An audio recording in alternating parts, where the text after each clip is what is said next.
What's the worst announcement your school ever made? When I was in my junior year, our principal called an emergency assembly that changed everything. As we filed into the auditorium, I noticed all the teachers had red eyes, like they'd been crying.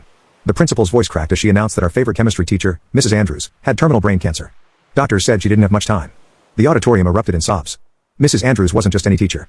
She stayed late helping students with homework, bought supplies for kids who couldn't afford them, and made everyone feel special. She refused to stop teaching, saying her students gave her strength.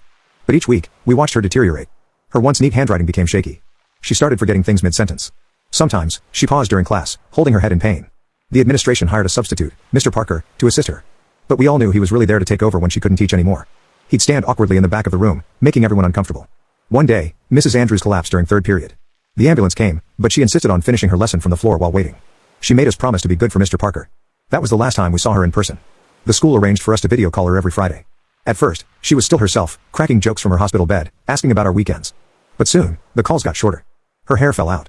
Dark circles formed under her eyes. Our class decided to do something special. We turned our final project into a massive research paper on experimental brain cancer treatments. We worked through lunch breaks and stayed late after school, combing through medical journals. Even the bad kids were pulling all-nighters doing research. Mr. Parker caught us. And instead of shutting it down, he helped. He connected us with actual cancer researchers who answered our questions. Our 20-page report grew to 100 pages. We included every possible treatment we could find. The day we finished, we learned Mrs. Andrews had slipped into a coma. We sent the report to her husband anyway. He read it to her every day, highlighting different sections. The doctor said even in her coma, her vital signs would improve when he read it. 2 weeks later, her husband called the school. He'd shown our report to her oncologist. One of the treatments we'd found, some obscure clinical trial in Finland, was something they hadn't considered.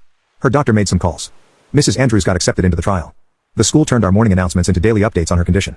Mrs. Andrews completed her first treatment. Mrs. Andrews' tumor shrank 3%. Mrs. Andrews opened her eyes.